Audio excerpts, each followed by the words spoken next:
Okay, so previous class में हम क्या डिस्कस कर रहे थे? पाइथागोरस, सॉरी नॉट पाइथागोरस, क्या बात कर रहे थे? बेसिक प्रोपोर्शनलिटी थ्योरम यानी थेल्स थ्योरम के बारे में डिस्कस कर रहे थे। Even converse of Thales theorem के बारे में डिस्कस कर रहे थे। एक्सरसाइज 6.2 सेकंड एक्सरसाइज में डिस्कस कर रहे थे।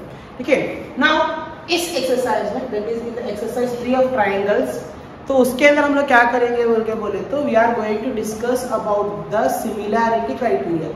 चैप्टर हम स्टार्टिंग में ही बोले थे, जैसे 9th स्टैंडर्ड में हम कौन सा चैप्टर पढ़े थे? Congruency of triangle, congruent triangles पढ़े थे। तो इस बार हम चैप्टर कौन सा पढ़ रहे हैं बोल के बोले थे?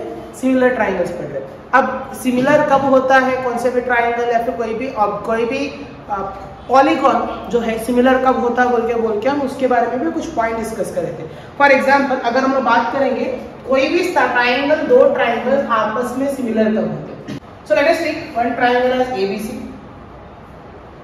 है ना, ऐसे कुछ बात कर रहे थे। दो ट्रायंगल को आप आपस में सिमिलर कब बोल सकते? सिमिलर कब बोल सकते? पी क्यू, ठीक है। First of all congruency and similarity के अंदर क्या क्या हम पढ़े? कॉन्ग्रुएंसी में क्या है? पहली बात दोनों फिगर सेम रहना, मतलब दोनों भी क्या रहना? फिगर सेम रहना, मतलब दे शुड बी ट्रायंगल से दोनों सेम पॉलीगॉन रहना, शेप सेम रहना। ठीक है, दो शेप सेम रहना, साथ ही क्या है बोल के बोले तो उनका एरिया भी सेम रहना बोल के पढ़े थे। इसको हम लोग क्या बोलते हैं? कॉन्ग्रुएंट। ठीक है, कॉन्ग्रुएंट यानी इन ट्रायंगल्स को हम लोग सिंबल कॉन्ग्रुएंसी से डिनोट भी करते हैं। करेक्ट। कॉन्ग्रुएंट का मतलब क्या है? कॉन्ग्रुएंट का मतलब क्या है? दोनों का क्या सेम रहना? शेप सेम रहना एंड साइज सेम रहना, या फिर हम बोल सकते हैं एरिया सेम रहना। ठीक है, यानी अगर ये दोनों फिगर्स अगर उसको एक के ऊपर एक रखेंगे तो एक के ऊपर एक एग्जैक्टली ओवरलैप होना, यानी कोइंसाइड होना। कोइंसाइड का मतलब अगर आप उसको ऐसे देखेंगे तो उसका पीछे का साइड नहीं दिखेगा, पीछे वाला डायग्राम नहीं दिखेगा। ऐसे देखेंगे तभी पीछे का नहीं दिखेगा, मतलब सारे एरियाज इक्वली ऑक्यूपाइड कर रहे हैं, उसको क्या बोलते हैं? कोइंसाइड बोलते हैं। They are equal areas. ठीक है, तो ये दोनों फिगर का शेप एंड साइज सेम रहे तो हम क्या बोलते हैं? उसको कॉन्ग्रुएंट बोलते हैं। ठीक है, ये लास्ट ईयर हम लोग पढ़े थे। इस लास्ट ईयर के इसके अंदर हम लोग इस कॉन्ग्रुएंसी को प्रूव करने के लिए कुछ क्राइटेरियाज भी पढ़े थे। ठीक है, अब यहाँ पे सिमिलरिटी ऑफ ट्रायंगल के अंदर हम लोग क्या पढ़ रहे हैं?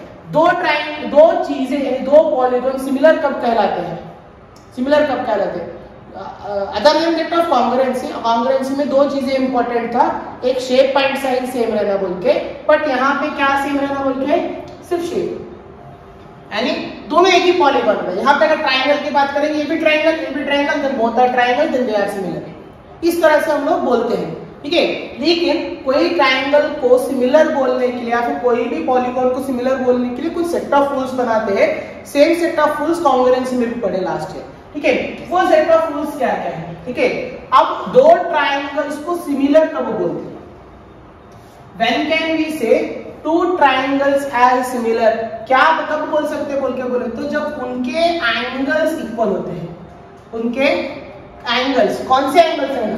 Corresponding angles. फॉर एग्जांपल ये 40 डिग्री है, ये 50 है और ये क्या रहेगा? 60 है समझिए। ठीक है, यहां पे लेके चलेंगे 50, 40 एंड 60 डिग्रीज एंगल है। ठीक है, तो करस्पॉन्डिंग एंगल्स अगर दोनों ट्रायंगल्स के इक्वल है तब जाके आप उसको एक मेथड से सिमिलर बोल सकते हैं। क्या बोल सकते हैं? Corresponding angle. करस्पॉन्डेंसी किसको बोलते हैं वो भी हम लोग पढ़े। फॉर एग्जांपल समझ लो हम लोग 40 डिग्रीज लेंगे। ठीक है, इस ट्रायंगल में भी कौन सा लेना है? 40 डिग्री, मतलब सेम टू सेम एंगल से के चेक कर लो, यहाँ पे 40 है वहां पे भी 40 है। अब 40 के करस्पॉन्डिंग में कौन सा एंगल है चेक करना। 40 के करस्पॉन्डिंग कैसे चेक करते हैं? दो वे से कर सकते हैं, या तो एंटी क्लॉकवाइज या तो क्लॉकवाइज। यानी अगर आप क्लॉकवाइज घूमोगे या फिर एंटी क्लॉकवाइज घूमोगे, यानी 40 यहाँ पे 40 का एंटी क्लॉकवाइज क्या आता? 60 का एंटी क्लॉकवाइज क्या आता? 50। या फिर क्लॉकवाइज घूमोगे, 40 के क्लॉकवाइज क्या आता? 50 के क्लॉकवाइज क्या आता? 60। इसको हम करस्पॉन्डिंग से देखते हैं, क्लॉकवाइज या फिर एंटी क्लॉकवाइज में चेक करके उसके बाजू में कौन सा एंगल है उसको देखते हैं। ठीक है, तो 40 के फॉर एग्जांपल हम लोग कौन सा मेथड यूज करें? क्लॉकवाइज तो सभी करते होंगे, हम एंटी क्लॉकवाइज जाएंगे। ठीक है, 40 के एंटी क्लॉकवाइज क्या है? अब ये चेक करो इस 40 के भी एंटी क्लॉकवाइज में 60 है क्या? है, तो हम क्या बोल सकते हैं? क्या बोल सकते हैं? First of all angle B is equal to angle Q, क्योंकि हम पहले चीज इक्वल वाले देख लिए थे। दूसरा क्या देखिए? एंगल C देख रहे हैं यहाँ पे, angle C is equal to angle R। Correct. Anti clockwise जाने पे यहाँ पे 60 आया था, इसके एंटी क्लॉकवाइज में 60 आया था, करेक्ट। तो यहाँ पे ये दोनों एंगल भी क्या हो गए, इक्वल हो गए। तो उसके बाद फिर एंटी क्लॉकवाइज मूव करेंगे 60 से, क्या आया 50, इसके एंटी क्लॉकवाइज में मूव करेंगे तो क्या आया 50। तो दोनों तरफ के एंगल्स 50-50 है, दोनों एंगल्स इक्वल है। तो क्या मैं बोल सकता हूँ angle A is equal to angle P, कहने से angle A is equal to angle P. अब ये एक रूल होगा। अब हम दोनों ट्रायंगल सिमिलर है बोल के लिखने का भी मेथड आपको बताया था। अगर आप इस तरह से देख रहे, अगर आप क्लॉक एंटी क्लॉकवाइज देख रहे एंड आप शुरुआत बी से कर रहे तो आप क्या लिखते हैं, पहले ट्रायंगल बी सी ए, कैसे लिखेंगे आप, बी सी ए लिखेंगे, ठीक है। उसके बाद सिमिलर का सिंबल क्या है, उल्टा एस, सिमिलर का सिंबल क्या है, उल्टा एस लिखेंगे। उसके बाद क्या लिखेंगे, triangle Q are and P. आप इस तरह से इसको सिमिलरिटी लिख सकते हो। बट वेट अ मिनट, क्या हम सिर्फ एंगल को देख के ट्रायंगल सिमिलर है बोल सकते हैं? नहीं, हम ट्रायंगल को सिमिलर कब बोल सकते हैं बोल के बोले तो एक फर्स्ट क्या है, देयर क्या है ना, corresponding angles should be equal, ठीक है। पहला पॉइंट क्या है, there corresponding angle should be equal रहना, ठीक है। सेकंड, ठीक है। साथ ही साथ जब हम कोई भी दो ट्रायंगल्स को तब जाके करस्पॉन्ड मतलब इक्वल मतलब सिमिलर बोल सकते हैं जब उनके करस्पॉन्डिंग साइड्स के रेशियो से, यानी अगर ये साइड है यानी ए बी डिवाइडेड बाय क्या लेना, सिमिलर इसके क्लॉकवाइज में जो क्लॉकवाइज में, चलो हम यहाँ पे फर्स्ट ये कंसीडर नहीं करने थे ना, इधर से नीचे से शुरू करें तो नीचे शुरू करेंगे, बी सी डिवाइडेड बाय क्या लेंगे हम अपने, B C divided by Q R, ठीक है, should be equal to what, anti clockwise में कहाँ आया, क्या आया, ए से आया, करेक्ट, ए से आया। यहाँ पे एंटी क्लॉकवाइज में क्या आता, डिवाइडेड बाय पी आर, ठीक है। फिर एंटी क्लॉकवाइज में घूमेंगे तो कौन सा आता, ए बी, ठीक है। ये क्या रहेगा, कितना आ रहा है, पी क्यू, इसके क्या रहेगा, रेशियो सेम है, यानी अगर इस साइड को डिवाइडेड बाय इस साइड करेंगे समझो उसका आंसर 1/2 आया, ठीक है। बाकी के दोनों साइड का भी आंसर कितना आना, ठीक है। इस साइड को डिवाइडेड बाय दिस साइड करें, चलो 3, इसके आंसर आया 3/4, ठीक है। तो बाकी के भी क्या आना, तब जाके हम क्या बोल सकते हैं कि ये साइड्स के रेशियोज अगर इक्वल है तो ये दो ट्रायंगल जो है वो हम क्या बोल सकते हैं, सिमिलर है। यानी सेकेंड पॉइंट ऑफ सिमिलरिटी का रूल क्या है कि देयर corresponding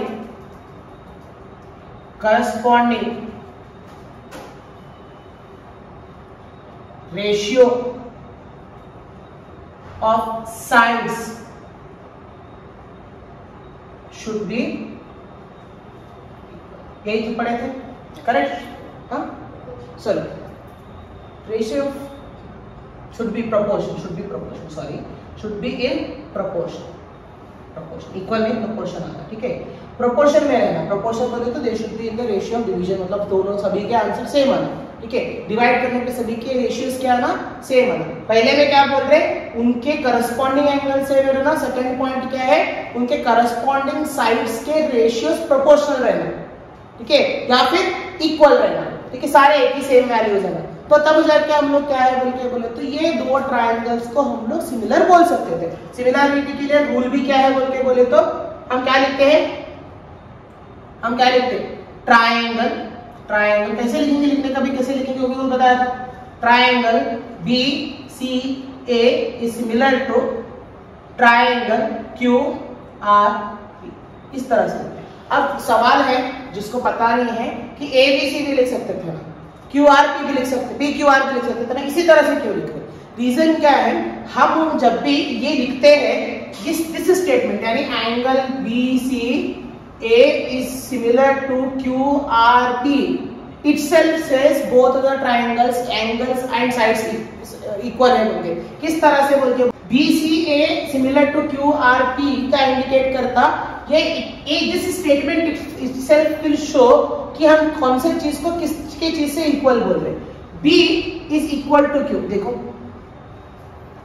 एंगल में B इज इक्वल टू क्या दिखा रहा है यहाँ पे, Q, ये दोनों ऐसे दिखे। लेकिन नेक्स्ट क्या दिखा रहा है, C is equal to R, देखो चेक करो, राइट। थर्ड में क्या बता रहा, A इज इक्वल टू, तो फर्स्ट वाला स्टेटमेंट क्या बता रहा, सिंगल सिंगल अगर देखेंगे तो उनके एंगल्स हो जाते हैं, ठीक है। They are showing which angle is equal to which. अगर मैं इसको ऐसा लिख दिया PQR, तो ये गलत हो जाता है। क्यों, हम क्या बोल रहे हैं, B is equal to P, क्या B is equal to P है, नहीं। तो हम ये इस तरह से सीधा नहीं करके लिख सकते, हम जिस तरह से आप उसको प्रूव करें उसी हिसाब से हम उसको क्या करते हैं, लिखते हैं। क्या लिखेंगे हम लोग यहाँ पे, QRP ही लिखेंगे, QRP ही लिखेंगे। एक तो होगा एंगल बताता हो, right. Even this statement also says there sides, ठीक है। चेक BC एंड QR, देखो अगर दो में लिखेंगे क्या लिखा रहा, BC एंड QR लिखा रहा, इक्वल है बोल के बताता। उतना ही नहीं, AC CA and RP check करो, राइट। लास्ट वाले नंबर्स को चेक करो, ये दोनों इक्वल है ना। दिस स्टेटमेंट इटसेल्फ सेज कि आपका जो ट्रायंगल आप सिमिलर बोल के बोल रहे हो, आप किस तरह से सिमिलर है बोल के बोल रहे हो, कौन सा चीज किसको इक्वल है, कौन सा रेशियो किस रेशियो को इक्वल है बोल के दिस स्टेटमेंट इटसेल्फ सेज कि आपका ट्रायंगल किस तरह से आप लिख रहे हैं, इक्वल है। समझ में आया यहाँ पे। अब एक चीज क्या है, ये सारी चीज तो हम लोग पहले भी डिस्कस करें, ये सारी चीज तो हम लोग पहले भी डिस्कस करें।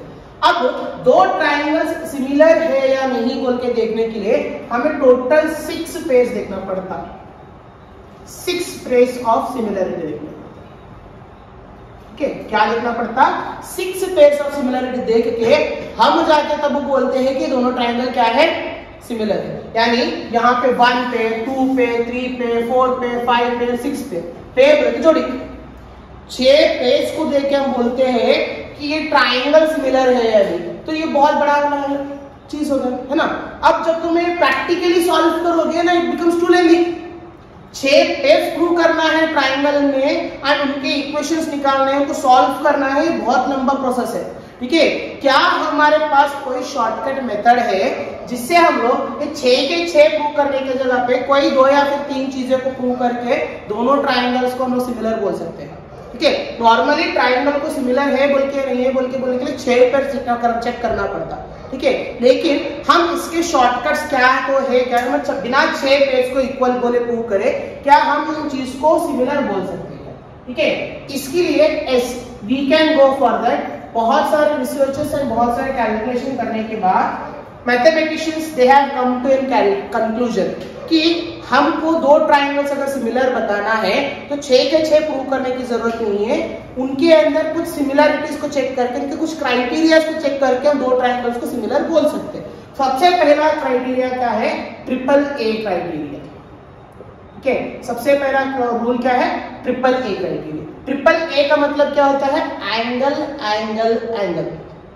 क्या होता है, एंगल एंगल एंगल, यानी किसी भी 2 ट्रायंगल के करस्पॉन्डिंग एंगल्स, यानी 3 करस्पॉन्डिंग एंगल्स, 3 करस्पॉन्डिंग एंगल्स है ना।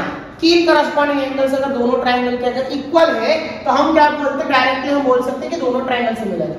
समझ में आया। हमको यहाँ पे उनके साइड्स के रेशियो प्रूव करने की जरूरत नहीं है, ठीक है। अगर 3 एंगल्स इक्वल निकल गए आपके तो हम क्या बोल सकते हैं, उनके रेशियोज को प्रूव करने की जरूरत नहीं, डायरेक्टली बोल सकते हैं कि दोनों ट्रायंगल क्या है, सिमिलर है, ठीक है।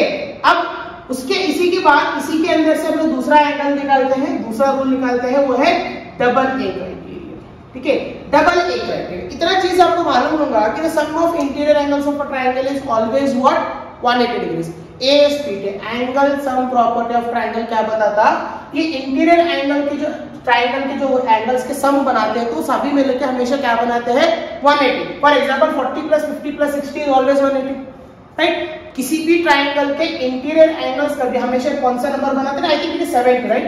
It's not 60, it should be 70। देखो चेक करो, yes sir, now it will be 180, check करो, इज इट राइट। 70 अगर लिखेंगे तब जाके क्या हो जाते, सारे के सारे एंगल्स 180 का फॉर्मेशन करते हैं। 40 + 50 + 70 इज 180, राइट। हर ट्रायंगल हमेशा इंटीरियर एंगल्स का कितना रहता, सम 180 ही बनता, ठीक है। अब यहाँ पे इन्होंने क्या बोल रहे हैं, इसी ये जो ऊपर है ना डबल ए क्राइटेरिया, इसी का छोटा बच्चा है ये, समझ गए। अब तुम तीन एंगल को प्रूव करो, कोई दो एंगल प्रूव करो तो तीसरा एंगल ऑब्वियसली उसका सेम आएगा। तो ऐसा बोल के बोले तो फॉर एग्जांपल हमारे पास 70 नहीं दी, हमको 70 नहीं मालूम, हम कर देंगे। अब बताओ 50 + 60 इज, अब 70 आता ना, right, we can go it for 70, right. So 90 में इसको एक्यूट एंगल में बनाना तो हम लोग 90 लिखेंगे तो फालतू की बात है, फिर वो बेवकूफी की बात है। आप ड्रॉ कर रहे हैं एक्यूट एंगल, तुम लिख रहे हैं 90, तो वो कैसा होता पॉसिबल, राइट। सो आप हम लोग डायरेक्टली करेंगे। चलो, इट्स गुड ऑब्जर्वेशन दैट आप ऑब्जर्व करें कि यहाँ पे हमारा का एंगल 180 नहीं बन रहा। चलो अब बनेगा ना, तो ये दोनों एंगल को हम लोग सम करेंगे तो बचा हुआ नंबर जो रहेगा वो 180 में जितना बचता नहीं 70 बचता, तो ऑब्वियसली दोनों तरफ 70 ही बचेगा ना, 180 कंप्लीट करने के लिए 70 बचता। तो यहाँ पे यही बोल रहा, अगर आपके दो एंगल्स सेम है तो तीसरा एंगल ऑब्वियसली सेम रहता है क्योंकि उसका बनना ही सम 180 है ना। ऑब्वियसली ट्रायंगल 180 का बनता है तो तीसरा इसका आप क्यों प्रूव करेंगे। So what we are telling, this double A is a baby of what, triple A. अगर आपको दो भी प्रूव कर लिए, जरूरत नहीं है तीनों प्रूव करो, दो भी अगर आप प्रूव कर लेंगे तो तीसरा हमेशा क्या रहेगा 100%, there will be equal only because will form हमेशा क्या है ASPT 180 फॉर्म करेगा, ठीक है। तीसरा क्या है, साइड एंगल साइड, ठीक है। यहाँ पे क्या है, साइड एंगल है, साइड क्राइटेरिया, यानी हमारे पास ए वाला एंगल है, हमारे पास ये वाला एंगल है एंड ये वैल्यू साइड का, डिस साइड का वैल्यू, डिस साइड का वैल्यू, डिस साइड का वैल्यू मालूम है, ठीक है। हम क्या बोल रहे हैं, first side angle and side आपकी इक्वल लिख ले, ठीक है। साइड्स के रेशियो एंड एंगल इक्वल लिख ले तो हम क्या बोलते हैं, then this triangle is similar. समझ में आ? फोर्थ वाला रेशियो क्या है, फोर्थ वाला क्राइटेरिया क्या है, एस एस एस, ठीक है।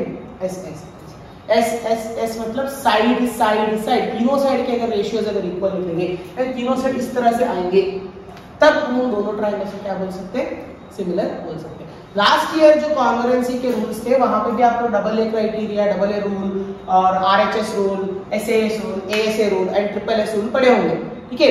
वहां पे जो रूल्स पढ़े, यहाँ पे जो रूल्स पढ़े टोटल अलग है। क्या है, टोटली अलग है। वहां पे हम एंगल को चलो, एंगल चलो करस्पॉन्डिंग एंगल शायद ये मैच हो रहा होगा लेकिन साइड इक्वल नहीं, साइड वहां पे हम साइड इक्वल है बोल के प्रूव करते थे, साइड क्या है दोनों इक्वल है बोल के प्रूव करते थे, लेकिन यहाँ पे साइड इक्वल नहीं रहते, इनके साइड के रेशियो निकलते, प्रोपोर्शन निकलते, मतलब इनके हमेशा जो डिवीजन फॉर्म में जो प्रोपोर्शन निकलेगा वो इक्वल निकलते। तो इसलिए आप कंफ्यूज नहीं होना, वहां का रूल और यहाँ का रूल सेम है बोल के, सिर्फ शायद आपके एंगल एंगल एंगल वाला शायद सेम होगा, साइड वाले कोई भी कुछ इतना इक्वेट सेम टू सेम नहीं है, वो कॉन्ग्रुएंसी है, ये क्या है, सिमिलैरिटी है, ठीक है। तो ये दोनों अलग अलग है, ठीक है। हम एक एक करके इन चीजों को प्रूव भी करेंगे एंड ट्रिपल ए क्राइटेरिया किस तरह से बोल सकते हैं कि ये दोनों ट्रायंगल सेम है। हम बोल रहे हैं ना ट्रिपल ए रहे तो बाकी के भी सेम रहते, कुछ तो प्रूफ होगा इसका, right. So we will solve this, ये वाला प्रूव करके देखेंगे ट्रिपल ए क्राइटेरिया किस तरह से ट्रिपल ए को यूज करके बता सकते हैं कि दोनों ट्रायंगल सेम है। Let us okay, let us see how to prove that triple A similarity criterion rule. So उसका स्टेटमेंट है, if in two triangles corresponding angles are equal then their corresponding sides are in the same ratio and hence the two triangles are similar। ये statement तो आपके reader में ही है, इस reader में आई think it is around theorem 6.2 और 3 है, right. सो ये थ्योरम के अंदर क्या बोल रहे हैं बोले तो दो ट्रायंगल है जिसके करस्पॉन्डिंग एंगल्स इक्वल है तो उसके करस्पॉन्डिंग साइड्स के जो रेशियो है वो इक्वल है, तो दोनों क्या है बोल के बोले तो ट्रायंगल सिमिलर रहेंगे, क्या बोल रहे हैं। हम इसको प्रूव करेंगे, किस तरह से प्रूव करेंगे, ठीक है। अब दोनों क्या बोल रहे हैं, angle A is equal to angle P, angle B is equal to angle Q and angle C is equal to angle R। मतलब क्वेश्चन के अंदर दिया हुआ है कि एंगल्स इक्वल है, बिकॉज हम प्रूव क्या कर रहे हैं, ट्रिपल ए प्रूव कर रहे हैं, एंगल इक्वल है तो उसके रेशियो इक्वल रहते हैं, करेक्ट। तो उसके हिसाब से लेट अस सी क्या क्या दिया है, गिवन डाटा क्या दिया है, देखो angle A is equal to angle P, angle sorry मैं ये लिखना भूल गया, गिवन डाटा बोलते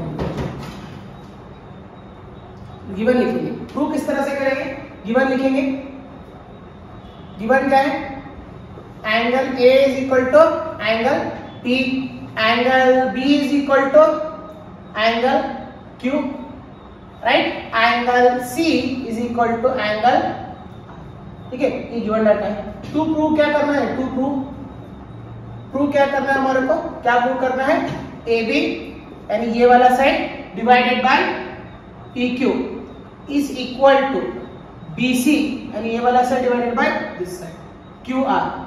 नेक्स्ट इसके बाद ए सी डिवाइडेड बाय, ये प्रूव करना है, ठीक है। किस तरह से प्रूव करेंगे, प्रूफ करेंगे किस तरह से, प्रूफ करेंगे कंस्ट्रक्शन से, ठीक है। हम क्या करेंगे, एक ऐसा लाइन ड्रॉ करके लिखेंगे यहाँ पे, draw point D and E, point D and E on triangle, on triangle, कौन सा triangle, on triangle PQR such that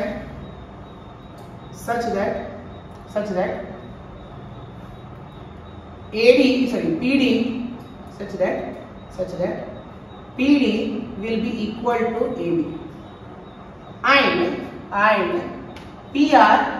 PE will be equal to AC and join them। शायद स्टेटमेंट समझ में नहीं आया, ठीक है। हम क्या बोल रहे हैं बोले तो ये जो ट्राइंगल है, इसके अंदर ये जो PQ लाइन है, ये PQ लाइन है एंड ये PR लाइन है, इस दोनों लाइंस के ऊपर दो पॉइंट्स ड्रॉ करो, कौन सा D एंड E। कैसे ड्रॉ करना बोले तो फॉर एग्जांपल मैं D यहाँ पे ड्रॉ करा और E यहाँ पे ड्रॉ करा, तो this is D and this is E, ठीक है। कितने मेजरमेंट से ड्रॉ करना, AB का लेंथ कितना है उतना ही, समझे, AB का लेंथ कितना है उतना ही PD के बीच में लेंथ रहना, BC का लेंथ कितना है उतना ही PE का लेंथ रहना एंड इन दोनों को ज्वाइन कर देना। तो यानी यहाँ पे का जो ट्राइंगल है, इसका जो साइज है, इसका जो साइज है इक्वल रहेगा। यानी फिलहाल के लिए हम भूल जाएंगे there is a triangle PQR, क्या भूल जाएंगे, there is a triangle PQR है बोल के भूल जाएंगे, हमारे पास एक ही समझ के चलेंगे, there is a triangle PDE, ठीक है, एंड ABC, दो ट्राइंगल, नीचे का पार्ट भूल जाओ।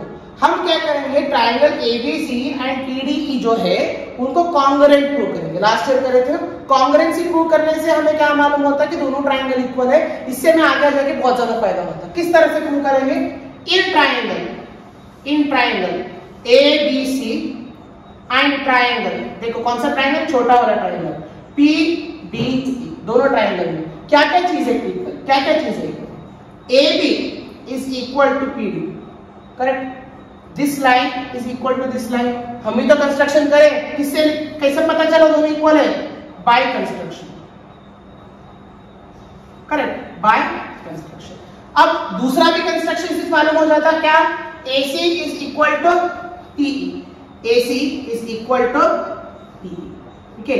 ये भी किससे पता चला हमारे को, बाय कंस्ट्रक्शन, ठीक है। तीसरा चीज गिवन डाटा से उठा लेंगे, क्या है given data, angle A is equal to angle, ये कहां से लिए, यहां पे लिखे ना गिवन डाटा में, क्या लिखे गिवन डाटा में, गिवन, करेक्ट। अब इससे क्या पता चला, by side angle side, right, side angle side, correct, क्या लिखते, बाय साइड एंगल साइड, ठीक है। Triangle ABC is congruent to triangle PDE, बराबर, देखो प्रूव करें हम लोग, करेक्ट, दोनों ट्राइंगल क्या है, कॉन्ग्रुएंट है बोल के प्रूव करके। इससे क्या पता चलता, angle B is equal to angle B, ठीक है, angle B is equal to angle PDE, correct, and angle C is equal to angle PEB, यानी ये एंगल E को इक्वल है, कैसे, बाय CPC, यानी corresponding parts of congruent triangles. हमें पता चला कि ये दोनों एंगल्स भी क्या है, इक्वल है, ठीक है। जब वो दोनों एंगल्स इक्वल है बोल के पता चला, मतलब हम लोगों को पहले ये पता चला कि दोनों ट्रायंगल कॉन्ग्रुएंट है, उसके हिसाब से उसके सारे पार्ट्स भी कॉन्ग्रुएंट रहते हैं, इक्वल रहते हैं। ठीक है, उससे हमें क्या पता चलता है, सारे एंगल्स यानी ये एंगल इसको इक्वल है, ये एंगल इसको इक्वल है, ये एंगल इसको इक्वल है बोल के मालूम होगा। ठीक है, अब यहाँ पे देखो एंगल क्यूब। ठीक है, यहाँ पे हम क्या बोल रहे हैं, यहाँ पे हम इस तरह से भी बोल सकते हैं ना, angle B is equal to angle D, directly लिख सकते हैं। करेक्ट, इसको हम कैसे लिख सकते हैं, angle C is equal to angle E लिख सकते हैं। करेक्ट। अब एक चीज बोलो, गिवन डाटा में डी एंड ई का मतलब क्या है?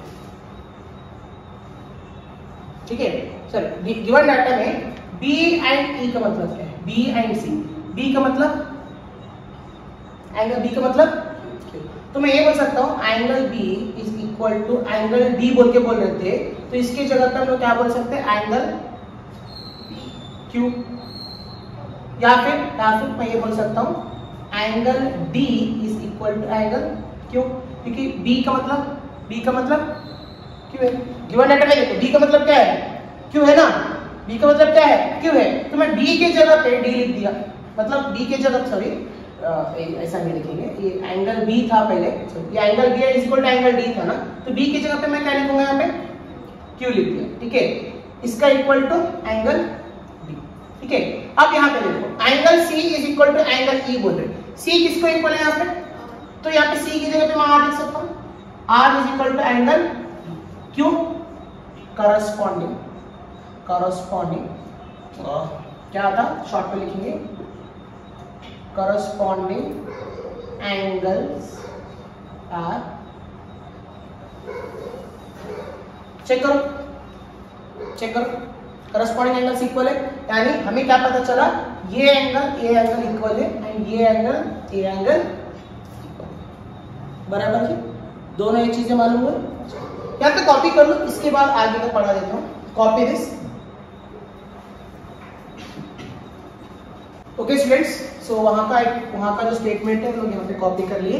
हम लोग क्या बोल रहे हैं, angle Q is equal to angle D and angle R is equal to angle E, जिसकी वजह से हमें क्या पता चला, करस्पॉन्डिंग एंगल जो है इसके इक्वल है। तो जब उसको करस्पॉन्डिंग एंगल से इक्वल है बोल के प्रूव होता तो हमें क्या मालूम होता, DE is parallel to QR, क्या मालूम होता, ये एंगल्स करस्पॉन्डिंग इक्वल है, तो ये लाइन इस लाइन को पैरेलल है बोल के मालूम होता। जैसे ही ये चीज दोनों पैरेलल है बोल के मालूम होता, यहाँ पे किस चीज का यूज कर सकते, बीपीटी यूज कर सकते हैं हम लोग। जैसे बीपीटी क्या बोलता, अगर किसी भी ट्रायंगल के अंदर दो साइड में अगर आप एक लाइन ड्रॉ करोगे तो थर्ड साइड को पैरेलल होता है, तो वो ट्रायंगल को दो इक्वल रेशियो में डिवाइड करता है।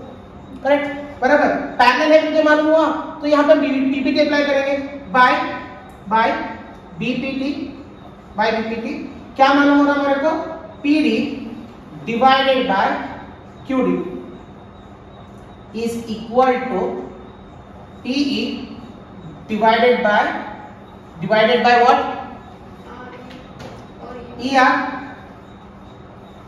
ER। चेक करो, यही है, राइट, बराबर, यही लिख सकते हैं। या फिर हम लिख सकते हैं यहाँ पे PD divided by PQ is equal to PE divided by PR लिख सकते हैं। चलो अब ये वाला स्टेटमेंट होगा।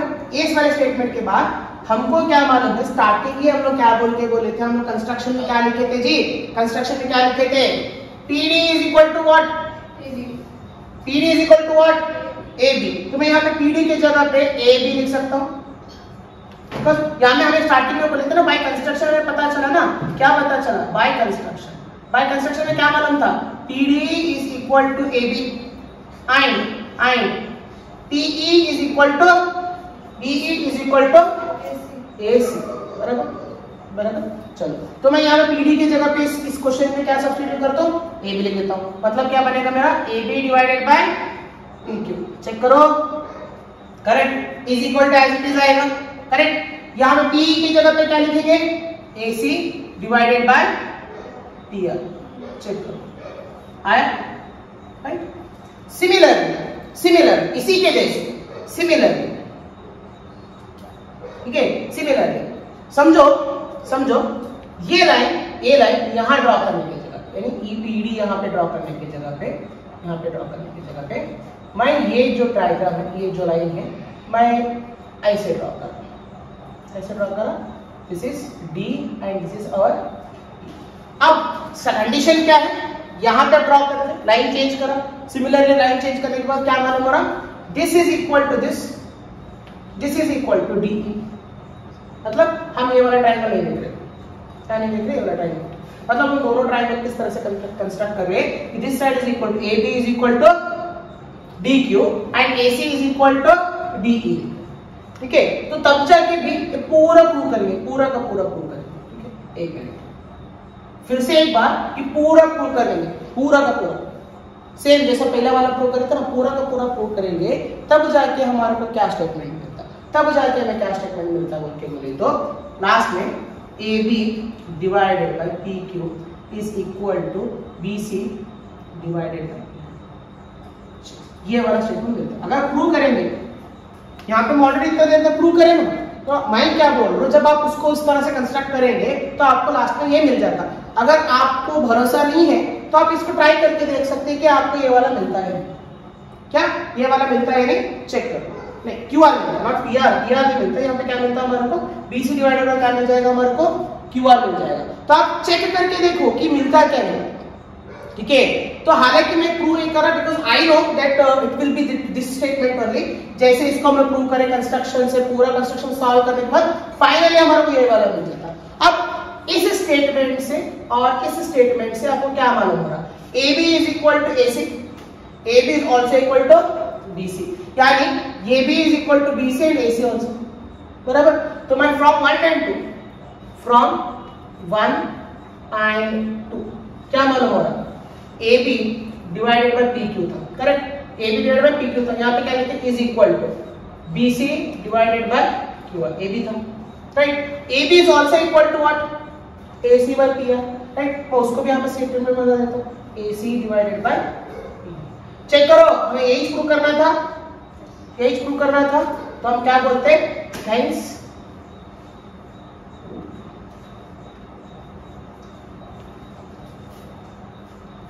Copy down. एग्जामिनेशन में ये उतना ज्यादा आपको प्रूफ पूछेंगे नहीं, मतलब इंपॉर्टेंट बोल के नहीं, ये बोर्ड एग्जाम के रूल्स के हिसाब से ऐसा भी नहीं है कि क्वेश्चन नहीं पूछेंगे, पूछ सकते हैं, तो इसलिए इसका प्रूव करना जरूरी था।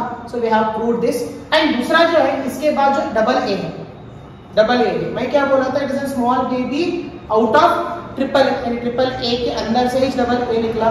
तो डबल ए का प्रूफ ज्यादा नहीं है, जो मैं स्टार्टिंग में वीडियो में बोला ना, जैसे स्टार्टिंग में बता रहा था कि डबल ए का जो रूल है, अगर दो एंगल सेम रहेंगे, थर्ड एंगल अपने आप सेम रहेगा, उतना ही उसका प्रूफ। तो हम लोग डबल ए प्रूव करने की जरूरत नहीं, ठीक है, because double A can be proved by telling that if two angles are same and the third angle will be same because the sum of angle of a triangle is 180।